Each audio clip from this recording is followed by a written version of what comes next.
बहुत समय पहले की बात है। हरे भरे खेतों, मिट्टी के घरों और बैलगाड़ियों से सजे एक छोटे से गांव में रामू नाम का किसान रहता था। रामू गरीब था, मगर उसका दिल बहुत बड़ा और ईमानदार था। वो सुबह से शाम तक मेहनत करता, पर फिर भी पेट भरने जितना अनाज नहीं जुटा पाता। गांव वाले कहते, रामू, सिर्फ ईमानदारी से कोई पेट नहीं भरता।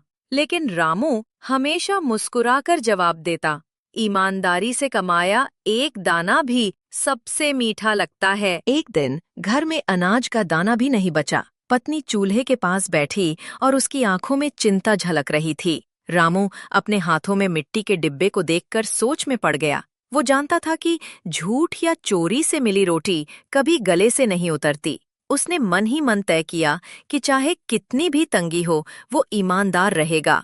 अगले ही दिन गांव से होकर एक बड़ा व्यापारी गुजरा। उसकी बैलगाड़ी में अनाज और कपड़ों से भरे बोरे थे और साथ में रुपयों और सोने चांदी से भरी एक भारी थैली। रास्ते में बैलगाड़ी हिचकोले खाती रही और अचानक वो थैली नीचे गिर गई। व्यापारी को इसका पता ही नहीं चला।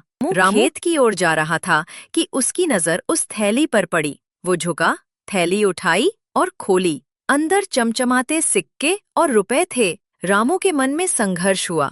अगर ये पैसे अपने पास रख ले तो उसकी और परिवार की तंगी दूर हो जाएगी। लेकिन फिर उसने सोचा, ये मेरा नहीं है। अगर मैं इसे रख लूं तो अपने बेटे को क्या सिखाऊंगा? ईमानदारी ही सबसे बड़ा धन है। उसने निश्चय किया कि ये थैली लौटानी ही होगी।